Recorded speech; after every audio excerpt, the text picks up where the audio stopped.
ವ್ಯಾಸಭಾರತದ ಅಭಿನವ ಭಾರತ ಪಾತ್ರಗಳ ನಡೆನುಡಿಯ ಸಮಸ್ಯೆಗಳು. ವೀಕ್ಷಕರೇ,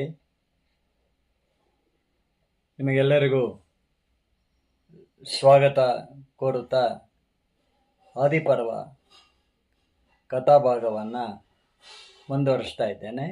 ಮಹಾಭಾರತದ ಇದು ನಾನು ಓದ್ತಾ ಇರೋದು, ವಾಚನ ಮಾಡ್ತಾ ಇರೋದು, ಬರೆದಿರೋದು ಅಭಿನವ ಭಾರತ, ಎಂದಿಗೂ ನಿತ್ಯ ನೂತನ ಭಾರತ ಅಂತ ನಾ ಹೇಳಿದ್ದೆ. ಇದು ಸಂಸ್ಕೃತದಿಂದ ಮೊದಲು ಕನ್ನಡಕ್ಕೆ ಬಂದ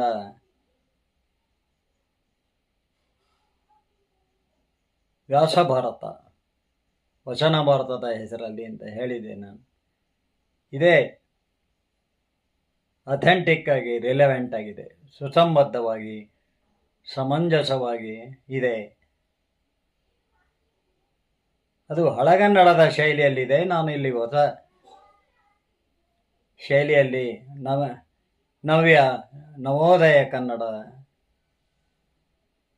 ನವೋದಯ ನವ್ಯ ಕನ್ನಡದ ಶೈಲಿಯಲ್ಲಿ ನಾನು ಬರೆದಿದ್ದೇನೆ ಅಷ್ಟೇ. ಸಂದರ್ಭ, ಸನ್ನಿವೇಶಗಳನ್ನು, ಡೈಲಾಗ್ಸ್ಗಳನ್ನು ಹೇಳುವಾಗ ಆ ಧಾಟಿ, ಆ ಲಯವನ್ನು ನಾನು, ಆ ಪಾತ್ರವೇ ನಾನಾಗಿ ಆಗಬೇಕು ಅಂತ ಹೇಳ್ತಾರೆ, ಹಾಗೆ ನಾನು ಬರೆದಿದ್ದೇನೆ.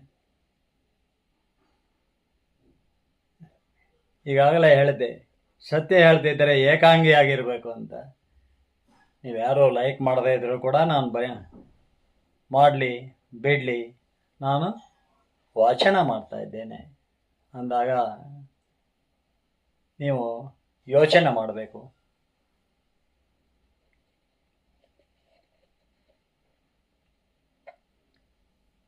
ಪಾಂಡವರನ್ನ ವರ್ಣಾವತಕ್ಕೆ ಕಳಿಸುವ ಏರ್ಪಾಡನ್ನು ಮಾಡ್ತಾನೆ ದುರ್ಯೋಧನ. ಭೀಷ್ಮ, ವಿದುರ ಅವರಿಗೆ, ದ್ರೋಣಾಚಾರ್ಯರಿಗೂ ಕೂಡ ಇದು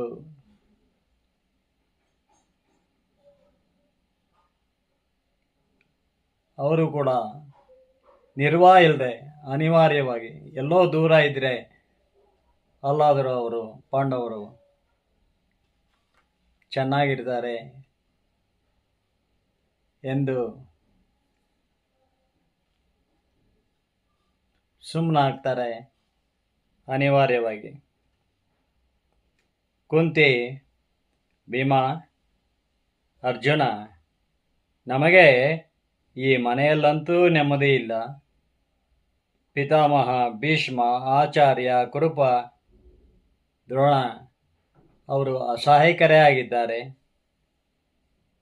ನಾವಿಲ್ಲಿದ್ದು ದಿಕ್ಕಿಲ್ಲದವರಂತೆಯೇ ಇದ್ದೇವೆ. ಆ ದೇವರೇ ನಮಗೆ ದಿಕ್ಕು ತಾನೆ. ವರ್ಣಾವತದಲ್ಲಿ ರಥೋತ್ಸವ ನಡೆಯುತ್ತದೆ, ಅಲ್ಲಿ ಈಶ್ವರನ ದರ್ಶನ ಪಡೆಯೋಣ, ಅಲ್ಲಿ ನಮ್ಮದೇ ಬದುಕು ಕಟ್ಟಿಕೊಳ್ಳೋಣ.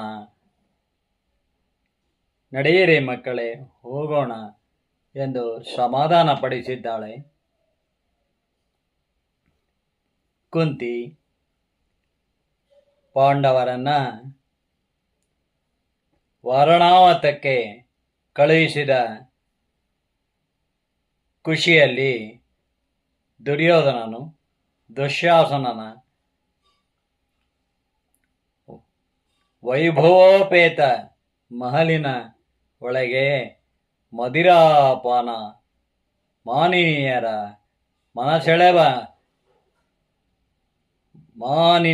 ಮನಸೆಳೆವ ನರ್ತನೋಲ್ಲಾಸ ಕೂಟ ಏರ್ಪಡಿಸಿದ್ದಾನೆ ದುರ್ಯೋಧನ. ಶಕುನಿ, ದುಶ್ಯಾಸನರ ಜೊತೆಗೆ ಪಾಂಡವರನ್ನು ಆ ವಾರಣಾವತದಲ್ಲಿ ಮುಗಿಸುವ ಕುಟಿಲೋಪಾಯವನ್ನು ಚರ್ಚಿಸಿದ್ದಾನೆ ದುರ್ಯೋಧನ. ಪಾನ ಪೇಯ ಗುಟುಕರಿಸುತ್ತ ಕೈಗೆಟುಕುವಂತೆ ಇರುವ ಸುಂದರಿಯರ ಮಾದಕ ನಾಟ್ಯ ಭಂಗಿಗಳಲ್ಲಿ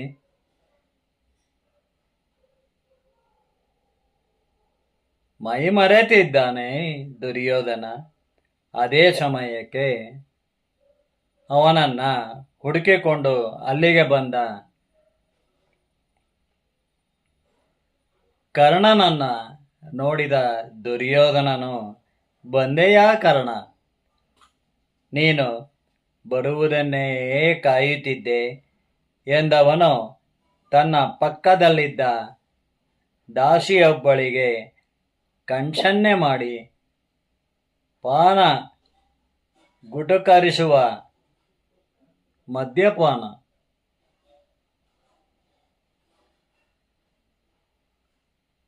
ಪುಟ್ಟ ಹೂಜಿಗೆ ಮದ್ಯ ತುಂಬಿಸಿ ತರಿಸಿದವನೇ ಮಿತ್ರ.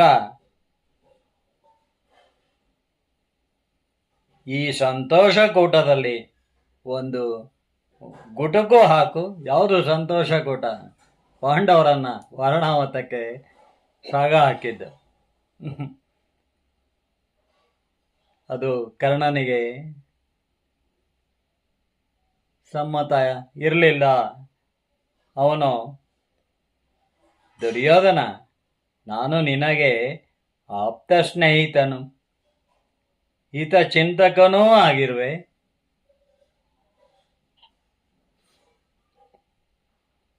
ದುರ್ಯೋಧನ, ನಾನು ನಿನಗೆ ಆಪ್ತ ಸ್ನೇಹಿತನು, ಹಿತಚಿಂತಕನೂ ಆಗಿರುವೆ. ನೋಡು ಮಿತ್ರ, ಈ ಸುರಪಾನ ಮಾನಿನಿಯರ ಸಂಗ ಬೇಡ. ನಿನಗೆ ಸುಂದರಿ ಗುಣಸಂಪನ್ನೆಯಾದ ಪತ್ನಿ ಭಾನುಮತಿ ಇದ್ದಾಳೆ, ಮರೆಯಬೇಡ. ಇದೆಲ್ಲ ಅವಳಿಗೆ ತಿಳಿದರೆ ನೊಂದುಕೊಳ್ಳುತ್ತಾಳೆ ಮಿತ್ರ. ಕರ್ಣನು ಪಿಶುದನಿಯಲ್ಲಿ ಎಂದಾಗ ಅವನ ಮಾತಿಗೆ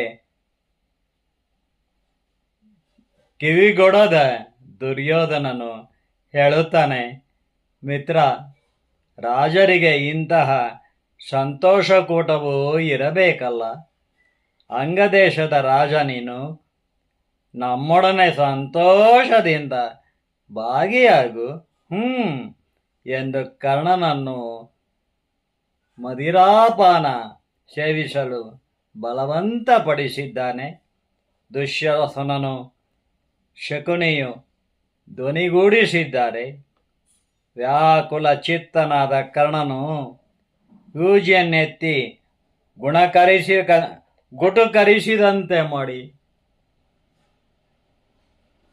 ಗುಟುಕರಿಸಿದಂತೆ ಮಾಡಿ ಕೆಳಗಿಟ್ಟು ಅವನನ್ನು ಎಬ್ಬಿಸಿ ಹೊರಗೆ ಕರೆತಂದಿದ್ದಾನೆ.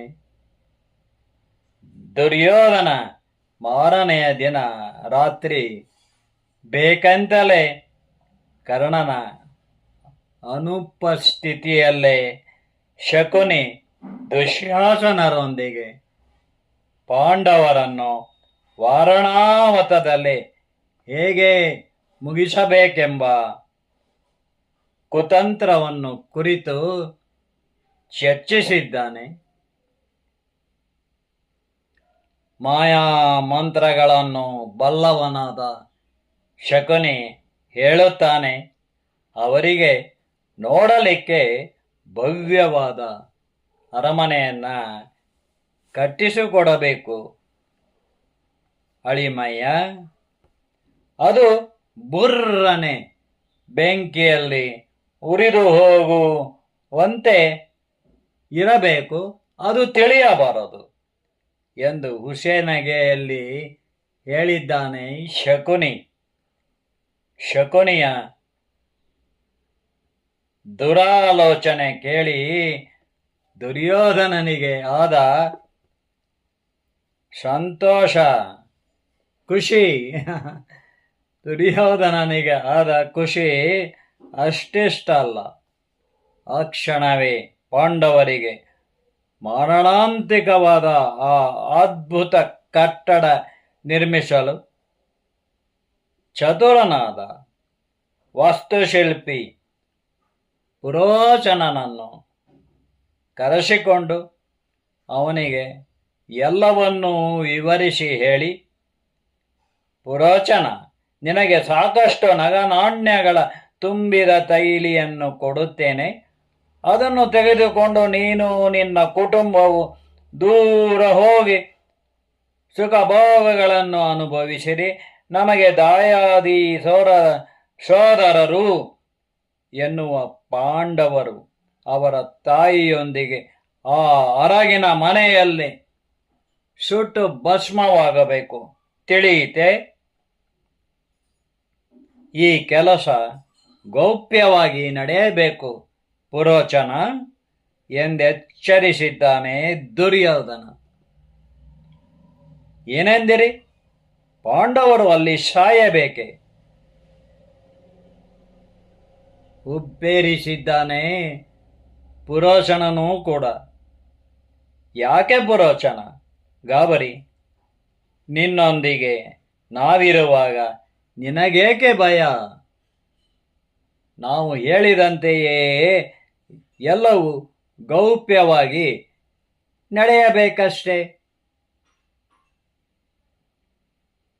ದುರ್ಯೋಧನ ಹೇಳಿದಾಗ ಪುರೋಚನನು ದುರ್ಯೋಧನನ ಅಧಿಕಾರ ಬಲವೆಷ್ಟು, ಅವನೇ ಇಲ್ಲಿ ಪ್ರಬಲನಾಗಿದ್ದಾನೆ, ಶಕ್ತಿಶಾಲಿಯಾಗಿದ್ದಾನೆ ಎಂದು ಸುಮ್ಮನೆ ತಲೆಯಾಡಿಸಿದ್ದಾನೆ ದುರ್ಯೋಧನನು. ನೀನು ಈಗಲೇ ವಾರಣಾವತಕ್ಕೆ ಹೊರಡು ಪುರೋಚನ.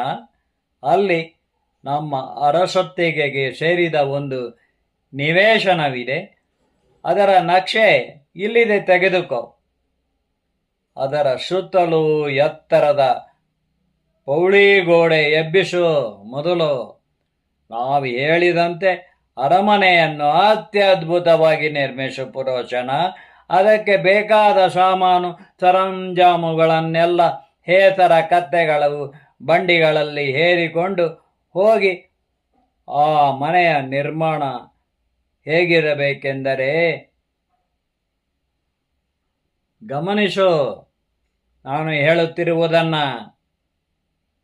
ಸೆಣಬು, ಸಜ್ಜರಸ, ದಬ್ಬೆ, ಎಣ್ಣೆ, ಅರಗು, ಗಾರೆ, ಸುಣ್ಣಗಳಿಂದ ಸಾಕಷ್ಟು ಉರುವಲು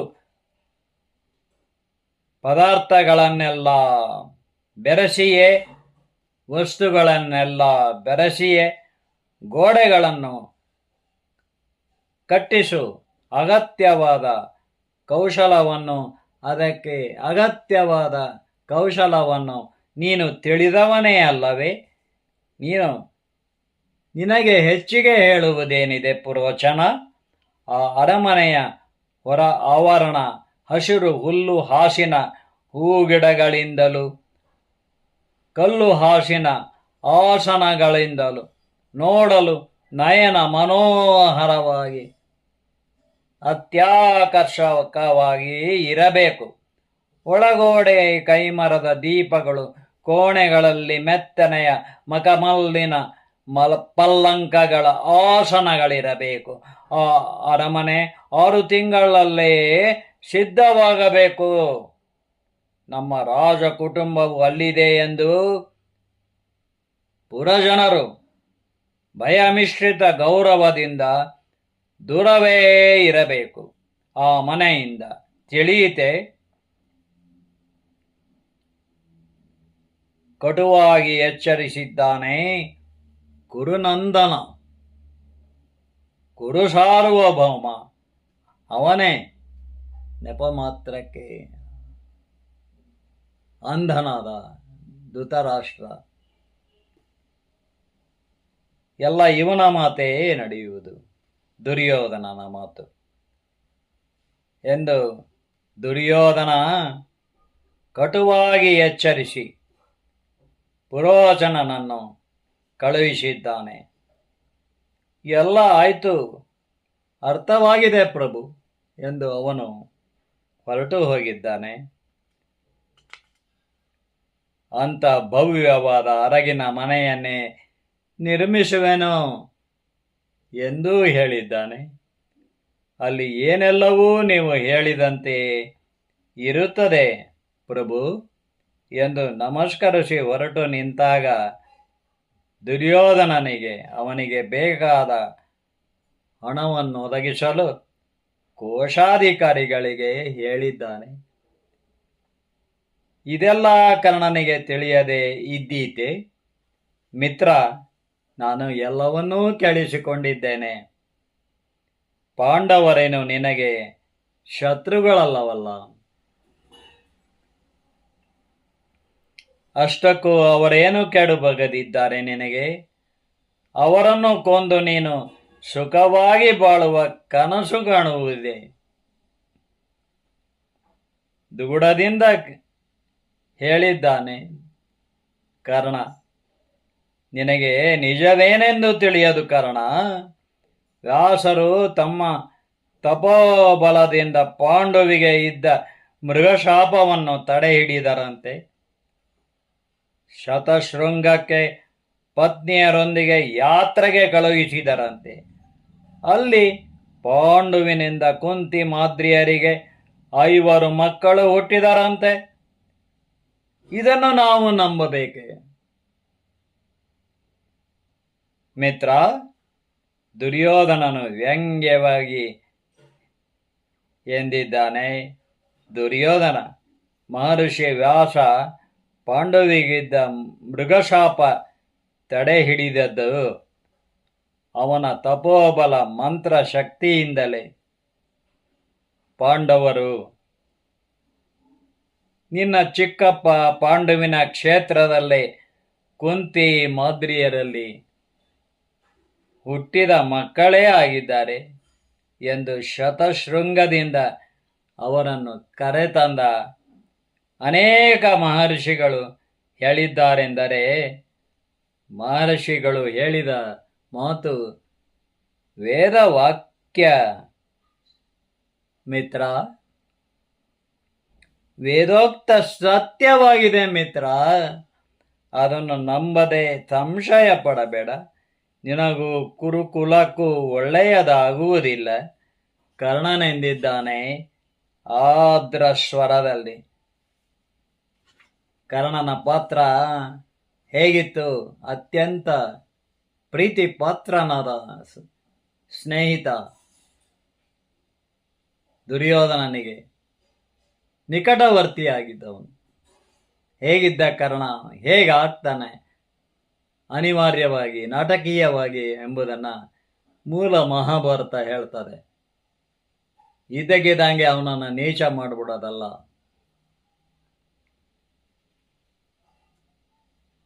ದುರ್ಯೋಧನ ವ್ಯಾಸ ಮಹರ್ಷಿ ಪಾಂಡವಿಗಿದ್ದ ಮೃಗಶಾಪ ತಡೆ ಹಿಡಿದದ್ದು ಅವನ ತಪೋಬಲ ಮಂತ್ರ ಶಕ್ತಿಯಿಂದಲೇ. ಪಾಂಡವರು ನಿನ್ನ ಚಿಕ್ಕಪ್ಪ ಪಾಂಡುವಿನ ಕ್ಷೇತ್ರದಲ್ಲೇ ಕುಂತಿ ಮಾದ್ರಿಯರಲ್ಲಿ ಹುಟ್ಟಿದ ಮಕ್ಕಳೇ ಎಂದು ಶತಶೃಂಗದಿಂದ ಅವರನ್ನು ಕರೆತಂದ ಅನೇಕ ಮಹರ್ಷಿಗಳು ಹೇಳಿದ್ದಾರೆಂದರೆ ಮಹರ್ಷಿಗಳು ಹೇಳಿದ ಮಾತು ವೇದೋಕ್ತ ಸತ್ಯವೇ ಮಿತ್ರ. ಅದನ್ನು ನಂಬದೆ ಸಂಶಯ ಪಡಬೇಡ. ನಿನಗೂ ಕುರುಕುಲಕ್ಕೂ ಒಳ್ಳೆಯದಲ್ಲ ಎಂದು ಕರ್ಣ ಎಚ್ಚರಿಸಿದ್ದಾನೆ ಆರ್ದ್ರ ಸ್ವರದಲ್ಲಿ. ಕರ್ಣ, ನಾನು ಮೃಗಶಾಪವನ್ನೆಲ್ಲ ನಂಬುವುದಿಲ್ಲ. ಪಾಂಡುವಿಗೆ ಸಂತಾನ ಶಕ್ತಿ ಇರಲಿಲ್ಲವೆಂದೇ ಅವನನ್ನು ವ್ಯಾಸನು ಶತಶೃಂಗಕ್ಕೆ ಸನ್ಯಾಸಿಯಂತಿರಲು ಕಳುಹಿಸಿದನು. ಅವನೊಂದಿಗೆ ಕುಂತಿ ಮಾದ್ರಿಯರೂ ಹೋದರು. ಅಲ್ಲಿ ಯುಧಿಷ್ಠಿರನು, ಭೀಮನು, ಅರ್ಜುನನು, ನಕುಲ ಸಹದೇವರು ಯಾರು ಯಾರ್ಯಾರಿಗೆ ಹುಟ್ಟಿದರೋ ಕುಂತಿ ಮಾದ್ರಿಯರಲ್ಲಿ ಹುಟ್ಟಿದರೆ ಅಲ್ಲಿಂದ ಬಂದ ಮಹರ್ಷಿಗಳು ಅವರ 5 ಪಾಂಡವರಿಗೆ ಹುಟ್ಟಿದ ಪಾಂಡುವಿಗೆ ಹುಟ್ಟಿದ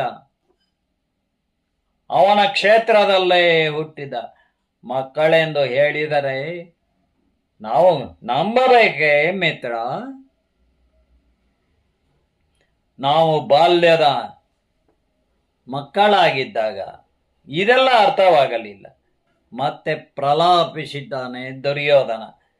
ಸ್ತಬ್ಧನಾದ ಕರ್ಣನು ಯೋಚಿಸುತ್ತಾನೆ, ಮನಸ್ಸಿನಲ್ಲೇ,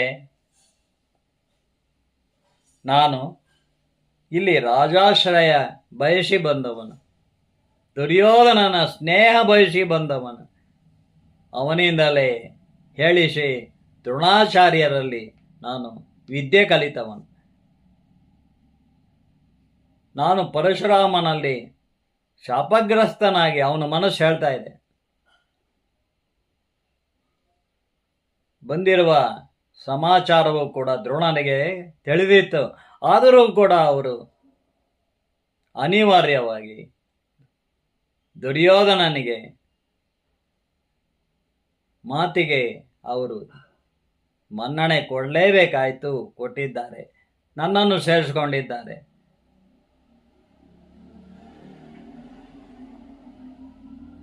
ದುರ್ಯೋಧನ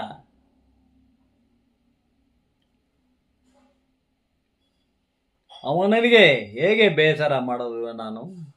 ಅವನಿಗೆ ಎಷ್ಟು ಹೇಳಿದ್ರು ಅಷ್ಟೇನೆ. ಅವ ಕುರುಕುಲದ ವಂಶಕ್ಕೆ ಸಂಬಂಧಿಸಿದ ವಿಷಯ. ಅಧಿಕ ಪ್ರಸಂಗತನ ಆದೀತು ಎಂದು ಕರ್ಣ ಮನಸ್ಸಿನೊಳಗೆ ಯೋಚಿಸುತ್ತಾನೆ. ಅವನ ಮನಸ್ಸು ಹೇಳ್ತಾ ಇದೆ,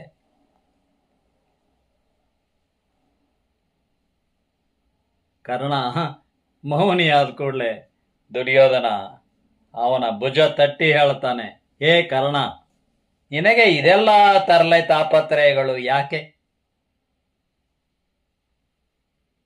ನೋಡು ಕರ್ಣ, ನೀನು ನನ್ನೊಂದಿಗಿದ್ದರೆ ನನಗೆ 1000 ಆನೆಗಳ ಬಲವಿರುತ್ತದೆ ಎಂದು ನಸುನಗೆ ಬೀರಿದ್ದಾನೆ.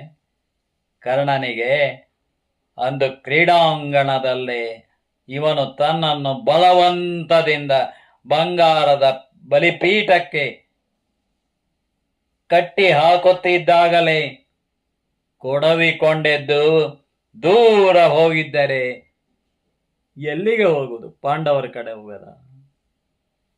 ಅವರೇ ಅನಾಥರಂತಿದ್ದಾರೆ, ತಂದೆ ಇಲ್ಲದ ಮಕ್ಕಳಾಗಿ. ಈಗ ಏನು ಮಾಡಲಿ ಅಂತ ಅವನ ಮನಸ್ಸು ಹೇಳ್ತಾ ಇದೆ ಕರ್ಣನಿಗೆ. ನನ್ನ ಮೇಲೆ ಪ್ರಾಣ ಇಟ್ಟುಕೊಂಡ ಇವನನ್ನ ಬಿಟ್ಟು ಹೋಗುವುದು ಅಸಾಧ್ಯವೆನಿಸಿದೆ ಕರ್ಣನಿಗೆ. ಮಹಾಭಾರತದಲ್ಲಿ ಕರ್ಣನನ್ನು ಒಂದೇ ಮನಸ್ಸಿನಿಂದ ನೆನೆಯಬೇಕು ಎಂದು ವಿದ್ವಾಂಸರು, ವಿಮರ್ಶಕರು ಕೂಡ ಹೇಳ್ತಾರೆ. ಯಾಕೆ? ದುಷ್ಟರ ಸಂಘ ಸೇರಿದ ಮೇಲೆ ಅಲ್ಲಿಂದ ಅವರಿಗೆ ಋಣಿಯಾಗೇ ಇರಬೇಕಾಗ್ತದೆ. ಎಷ್ಟೋ ಸಂದರ್ಭದಲ್ಲಿ ಅವರ ಮಾತಿಗೆ ಮಣಿಯಲೇಬೇಕಾಗ್ತದೆ. ಇಲ್ಲಂತೂ ರಾಜಾಶ್ರಯದಲ್ಲಿದ್ದಾನೆ. ಕರ್ಣನಿಗಾಗಿಯೇ ಮೀಸಲಾದ ಒಂದು ಅರಮನೆಯನ್ನ ಕಟ್ಟಿಸಿಕೊಟ್ಟಿದ್ದಾನೆ ಅದ್ಭುತವಾಗಿ. ಅಲ್ಲಿ ಆ ಅರಮನೆಯಲ್ಲಿ ಅವನು ಇರುವುದಕ್ಕಿಂತ ಹೆಚ್ಚಾಗಿ ದುರ್ಯೋಧನನ ಸನಿಹದಲ್ಲೇ ಇರ್ತಾನೆ ಯಾವಾಗಲೂ ಕರ್ಣ. ಅವನ ಅಂಗರಾಜ್ಯಕ್ಕೂ ಹೋಗಕ್ಕೆ ಅವನಿಗೆ ಬಿಡಲ್ಲ. ಹೆಸರಿಗೆ ಮಾತ್ರ ಅಂಗರಾಜ, ಅದೊಂದು ಬೆಂಗಾಡು. ಕರ್ಣ ಮನಸ್ಸಿನಲ್ಲೇ ಯೋಚನೆ ಮಾಡ್ತಾ ಇರ್ತಾನೆ, ನನಗೆ ಅಲ್ಲಿಗೆ ಕಳಿಸಿದ್ರೆ ಅಂಗರಾಜ್ಯವನ್ನ ನಾನು ಫಲವತ್ತಾಗಿ ಮಾಡಿ ಆ ಬೆಂಗಾಡನ್ನ ಅಲ್ಲಿ ಜನಮನ್ನಣೆ ಗಳಿಸುತ್ತಿದ್ದೆ. ಅವನ ಸ್ನೇಹ, ಅವನ ಈ ಮಾತುಗಳು ಅವನಿಗೆ ಋಣಿಯಾಗಿ ಅವನ ಈ ದುರಾಲೋಚನೆಯಲ್ಲಿ ನಾನೊಬ್ಬ ಸಹಭಾಗಿಯಾಗಿ ಇದ್ದೇನಲ್ಲ ಎಂದು ಮನಸ್ಸಿನಲ್ಲೇ ಅವನು ಆಗಾಗ್ಗೆ ಚಿಂತಾಕ್ರಾಂತನಾಗ್ತಾ ಇರ್ತಾನೆ. ಮಹಾಭಾರತದಲ್ಲಿ ದುಷ್ಟರ ಸಹವಾಸ ಸೇರಿದರೆ ಏನಾಗ್ತದೆ, ಅಲ್ಲಿಂದ ವಾಪಸ್ ಬರೋದು ಎಷ್ಟು ಕಷ್ಟ. ಕರ್ಣನಂತೂ ಅವನಿಗೆ ಎಲ್ಲ ರೀತಿಯಲ್ಲೂ ಋಣಿಯಾಗಿದ್ದಾನೆ.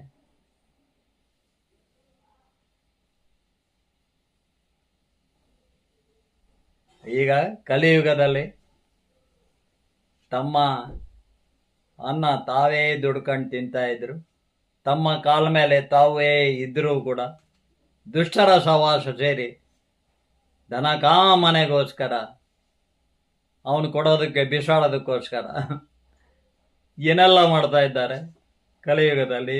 ಈ ಕಾಲದಲ್ಲಿ ನೋಡ್ತಾ ಇದ್ದೇವೆ.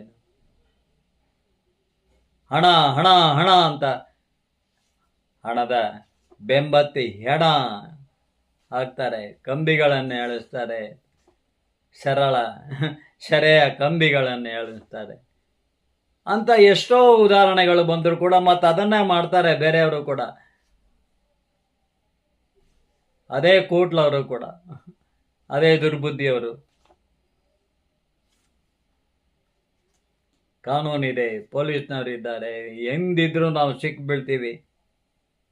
ಇಲ್ಲ, ಅಷ್ಟು ಸೆಳೆತ, ದನ ಕಾಮನೆದು ಸೆಳೆತ.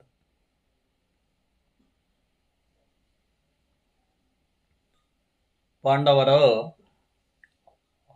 ವಾರಣಾವತಕ್ಕೆ ಹೊರಟು ಬಿಡ್ತಾರೆ. ಅಲ್ಲಿ ಈಶ್ವರೋತ್ಸವದಲ್ಲಿ ಭಾಗಿಗಳಾಗ್ತಾರೆ, ಈಶ್ವರನ ದರ್ಶನ ಪಡಿತಾರೆ. ನಮಗೆ ಅವನೇ ಕೃಪಾ ಕಲಿಸ್ಬೇಕು, ಅವನೇ ದಾರಿ ತೋರಿಸ್ಬೇಕು, ಬದುಕುವ ದಾರಿ ಅಂತ. ಮುಂದಿನ ಕಥಾಭಾಗವನ್ನು ಮುಂದುವರಿಸ್ತೇನೆ. ಲೈಕ್ ಮಾಡಿ, ಕಮೆಂಟ್ ಮಾಡಿ ಅಂತ ಒಂದು ವಿಡಿಯೋ ಸ್ಟಾರ್ಟ್ ಮಾಡಿದ ಕೂಡಲೇ ಹೇಳ್ತಾರೆ. ನಾನು ಹೇಳಲ್ಲ, ಆದರೆ ಲೈಕ್ ಮಾಡೋ ಐಕಾನನ್ನು ನಾನು ಹಾಕ್ತಾ ಇದ್ದೇನೆ. ಕಮೆಂಟ್ ಮಾಡುವ ಬಿಡುವುದು ನೀವು ಮಾಡದೇ ಇದ್ದರೂ ಕೂಡ ನಾನು ಮುಂದುವರಿಸ್ತಾ ಇದ್ದೀನಿ ಎಂದರೆ ಇದರ ಹಿಂದಿರುವ ಅರ್ಥ ಏನು ಎಂದು ನೀವು ತಿಳ್ಕೋಬೇಕು.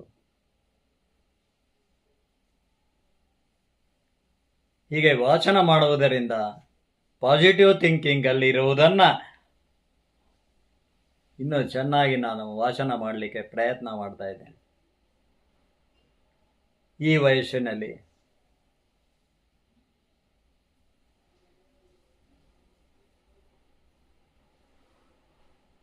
ಎಷ್ಟು ನನಗೆ ವಯಸ್ಸು? 79ನೇ ವಯಸ್ಸು ನಡೀತಾ ಇದೆ ಈಗ.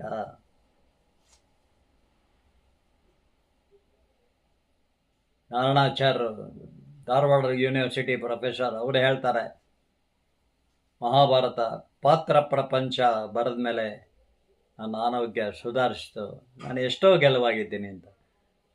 ನಾನೇ ಈಗ ವಾಚನ ಮಾಡೋಕ್ಕೆ ಹೇಳಿದ ಮೇಲೆ ಆ ಅನುಭವ ನನಗಾಗ್ತಾ ಇದೆ. ಥಿಂಕ್ ಪಾಸಿಟಿವ್, ಧನಾತ್ಮಕವಾಗಿ ಚಿಂತನೆ ಮಾಡಿ, ಧನಾತ್ಮಕವಾಗಿ ನೀವು ಸಾಹಿತಿಗಳಾಗಿ ಬರೀರಿ, ವಿದ್ವಾಂಸರಾಗಿ ವಾಚನ ಮಾಡಿರಿ. ನೀವು ಬರೆದರೂ ಕೂಡ ಹಾಗೆ ಬರೀರಿ.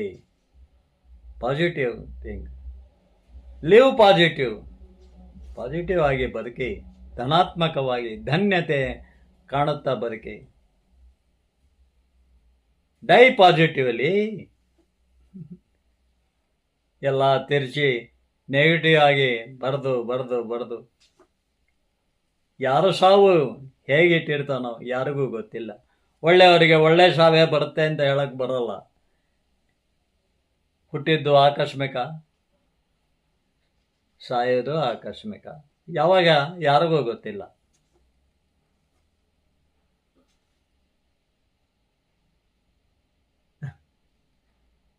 ಇಲ್ಲಿ ಒಂದು ಹಿಂದಿ ಹಾಡಿನ ಚರಣ ನೆನಪಿಗೆ ಬರ್ತದೆ, ಪಲ್ಲವಿ. ಜಿಂದಗಿ ಇತ್ತೆಫಾಕ್ ಹೈ, ಹರ್ ಖುಷಿ ಇತ್ತೆಫಾಕ್ ಹೈ, ಕಲ್ ಭಿ ಇತ್ತೆಫಾಕ್ ಥಿ, ಆಜ್ ಭಿ ಇತ್ತೆಫಾಕ್ ಹೈ. ಜಿಂದಗಿ इत्तेफाक है, हर खुशी इत्तेफाक है. ನಿಮಗೆಲ್ಲರಿಗೂ ದೈವಾನುಗ್ರಹ ಇರಲಿ. ಯತ್ರ ಯೋಗೇಶ್ವರ ಕೃಷ್ಣ ಯತ್ರ ಪಾರ್ಥೋ ಧನುರ್ಧರಃ ತತ್ರ ಶ್ರೀರ್ವಿಜಯೋ ಭೂತುರ್ಧ್ರುವ ನೀತಿರ್ಮತಿರ್ಮಮ.